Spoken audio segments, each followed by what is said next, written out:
안녕하세요 여러분. 물리학원 수업을 시작하겠습니다. 오늘은 교과서 172쪽에 나와 있는 전자기파에 대해서 얘기를 나눠보도록 할 거예요. 먼저 전자기파에 대한 설명을 하기 전에 우리가 앞에서 배웠던 내용을 한 가지만 복습해 보도록 할게요. 우리는 앞에서 자석에 대한 얘기를 좀 나눠봤어요. 그래서 어떤 공간에 지금 그림과 같이 자석이 존재하게 되면 이 자석은 자기가 영향을 줄 수 있는 하나의 공간을 형성하게 된다라고 했고, 우리가 그것을 자기장이라고 불렀어요. 그래서 자기장을 눈으로 실제로 볼 수는 없지만 눈으로 볼 수 있게끔 표현한 걸 우리가 자기력선이라고 했고, 자기력선은 N극에서 나오고 S극으로 들어가는 방향으로 만들어진다라고 얘기를 했었죠. 그래서 우리가 이렇게 자기장에 대한 얘기를 했던 적이 있어요. 자, 그런데 이 자기장과 비슷하게 추가로 우리가 전기장이라고 하는 것도 존재하고 있어요. 전기장이라고 한다는 것은 플러스 또는 마이너스와 같이 전기적 성질을 가진 입자가 마찬가지로 영향을 줄 수 있는 공간을 하나 만들게 돼요. 자기장처럼. 그래서 그 공간이 우리가 전기장이라고 부르는데, 전기장의 방향은 플러스에서 나와서 이렇게 마이너스 쪽으로 들어가는 방향으로 만들어지게 돼요. 그래서 우리가 이것을 전기장이라고 부르죠. 그래서 자기장은 이제 자기력과 관련된 현상으로 볼 수 있고, 전기장은 전기력과 관련된 현상으로 볼 수 있어요. 그런데 우리가 앞에서 배웠던 것처럼 전류가 흐를 때 주변에 자기장이 만들어지고, 또한 자기장의 변화가 있을 때 전류가 만들어지듯이 자기장과 자기력과 관련된 요 자기장, 그리고 전기력, 전류와 관련된 요 전기장이 서로 밀접한 관계에 있다는 걸 알게 돼서 우리가 전기장과 자기장은 이렇게 서로 영향을 준다라는 걸 알게 되었어요. 그래서 이제 이걸 통해서 우리가 어떤 얘기를 할 수 있냐면, 자, 여기 어떤 공간에 플러스 전하를 띤 입자가 하나 있다라고 가정합시다. 그러면 이 플러스 전하를 띤 입자가 만약에 가만히 있다면 이 주변에 전기장이 만들어진 채로 가만히 멈춰 있을 텐데, 우리 이 전하를 플러스 전하를 가만히 두지 않고 위쪽과 아래쪽으로 왔다 갔다 진동을 시켜 볼게요. 플러스 전하가 위아래로 진동하게 되면 플러스 전하가 만들고 있던 주변 전기장이 어떻게 될까요? 같이 위아래로 진동을 하겠죠. 즉 공간 넓게 퍼져 있던 이 전기장이 위아래로 진동을 하기 시작할 거예요.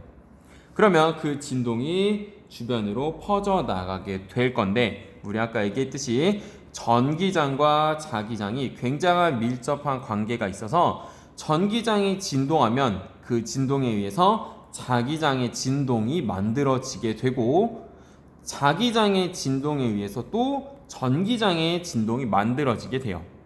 그래서 전기장과 자기장이 서로 진동하면서 서로가 서로를 유도하면서 주변으로 퍼져나가게 되는데, 우리가 그것을 전자기파라고 합니다. 그래서 그림으로 나타내면 전기장이 이렇게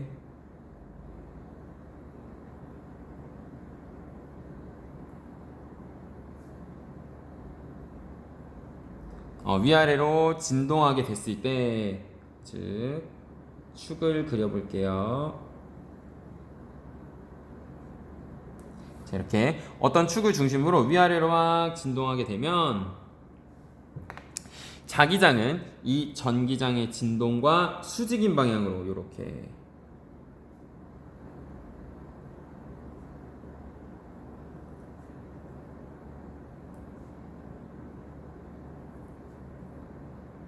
자, 이렇게 진동하게 돼요.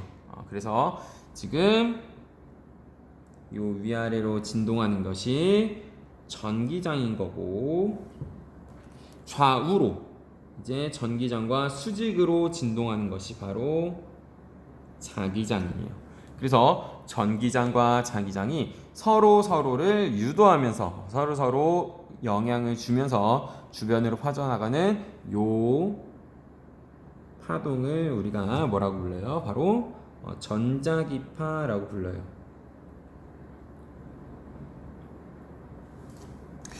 그래서 이 전자기파가 이제 진행하는 파동의 속력을 우리가 구해봤는데, 우리 이 파동의 속력이 3 곱하기 10의 8승 미터 퍼 세크라는 걸 알게 됐어요. 즉 1초에 얼마만큼씩 1초에 3 곱하기 10의 8승 미터만큼씩 이동한다는 걸 알게 됐고, 우리 이걸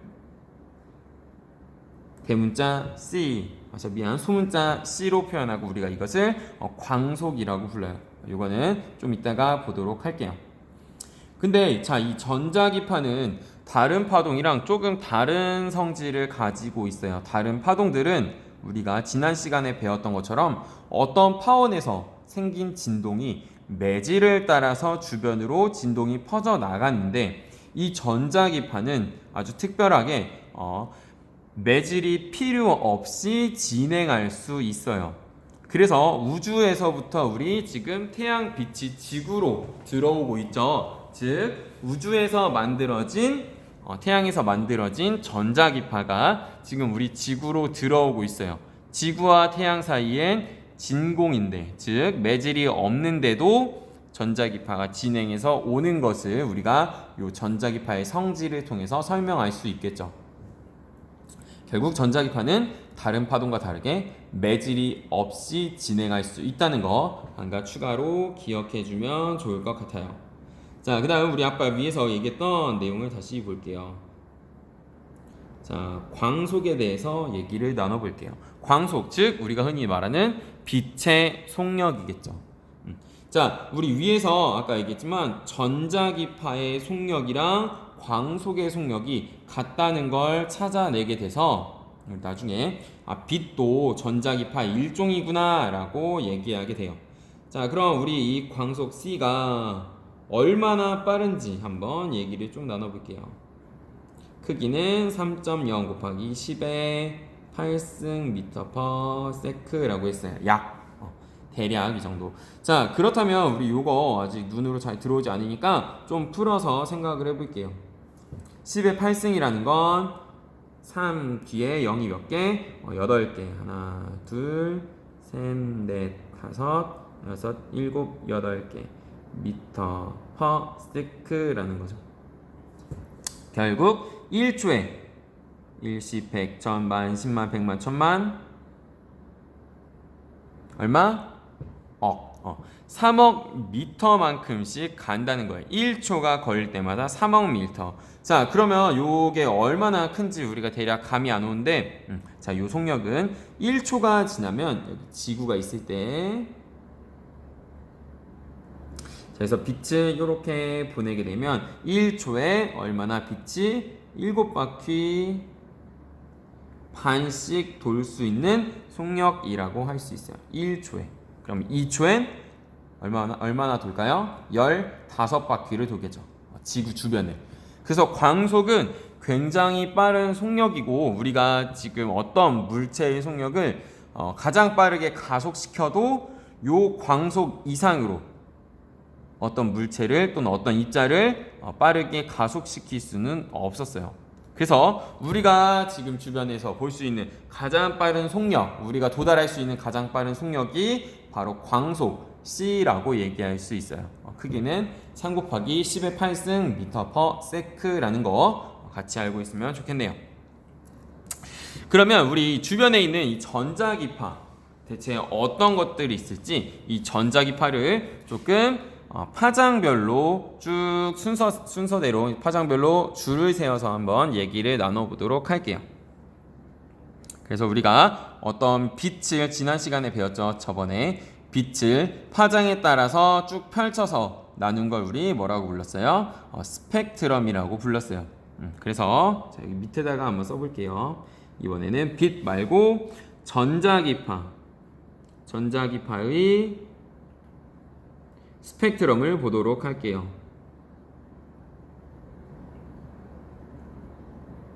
즉 전기장과 자기장이 진동하면서 퍼져나가는 이 전자기파를 파장별로 펼쳐서 한번 얘기를 해보겠다라는 설명이죠.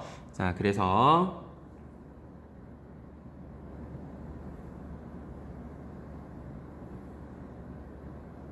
자, 먼저 선을 하나 그려주고 책에 나와 있는 것처럼 오른쪽은 파장이 긴 쪽, 왼쪽은 파장이 짧은 쪽이라고 설정할게요. 그래서 그림을 오른쪽은 파장을 길게, 람다를 크게 표시했고 왼쪽은 작게 표시했어요. 그런 의미로 알아주면 좋을 것 같아요. 자, 그러면 우리가 전자기파를 쭉 펼쳐봤을 때 이 전자기파 중에서 우리가 눈으로 볼 수 있는 영역이 있어요. 그걸 우리가 그냥 그림으로 대략 이쯤이라고 표시를 해볼게요. 즉 우리가 눈으로 볼 수 있는, 인간이 인식할 수 있는 영역이 있어요. 그걸 우리가 사람이 볼 수 있는 영역이라고 해서 가시광선이라고 부를 거예요. 가시광선, 즉 가시, 눈으로 볼 수 있는 이라는 뜻이죠. 이 가시광선이 있고, 가시광선, 빨주노초파남보라고 하는 그 빛 중에서 파장이 가장 긴 쪽이 빨간색이에요. 그래서 우리가 빨간색을 보통 적색이라고 부르죠. 자, 이쪽이 적색이 위치할 거고, 자, 파장이 짧은 쪽은 바로 보라색, 우리가 자색이라고 부릅니다. 보라색, 자색이 이쯤에 위치할 거예요. 자, 우리 눈에 보이는 영역이 있고, 이제 이 영역을 기준으로 양옆으로 누가 있는지 하나씩 보도록 할게요. 자, 먼저 가시광선보다 파장이 긴 쪽. 자, 우리 이 영역을 뭐라고 부를까요? 즉 파장이 긴 쪽, 적색보다 바깥쪽이라는 의미로 우리 적외선이라고 부를 거예요.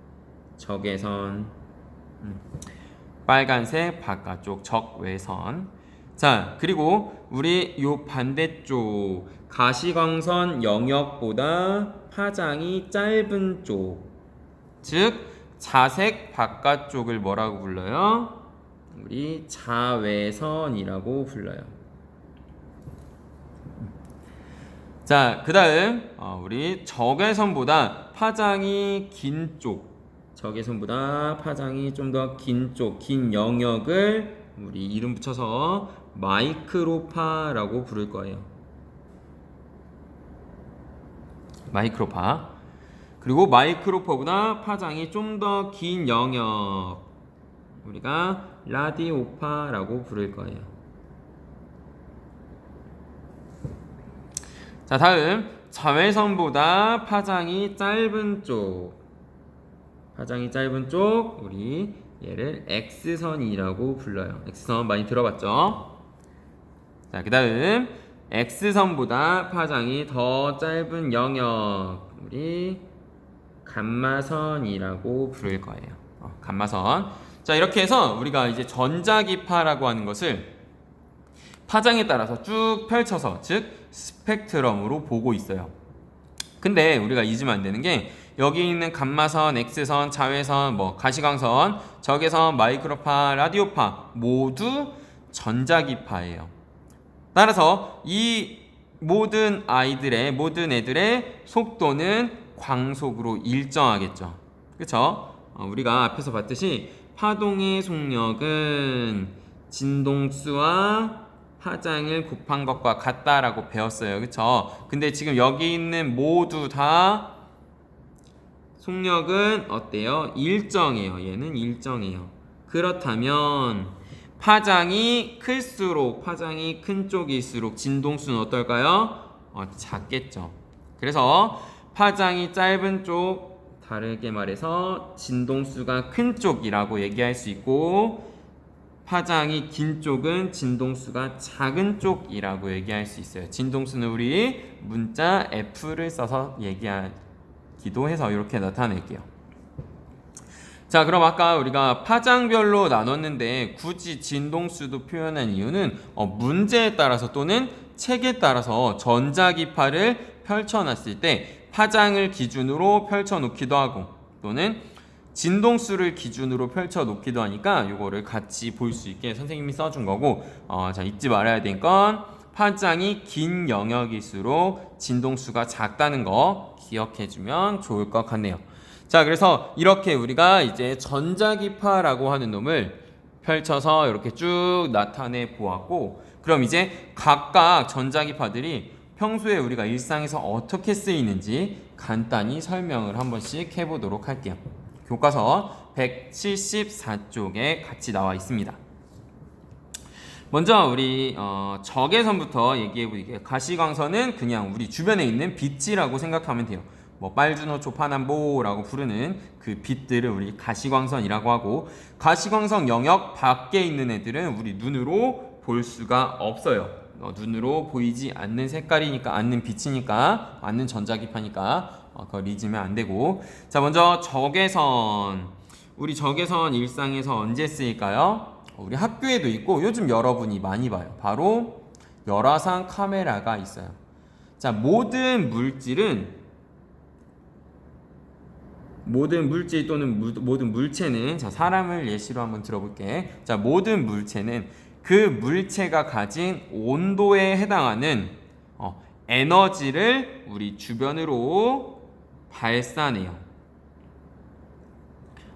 자, 즉 어떤 온도에 따라서 그 온도와 1대1 관계로 어떤 전자기파 파장을 발산하게 되는데, 이 파장이 이 적외선 영역 안에 들어오게 돼요.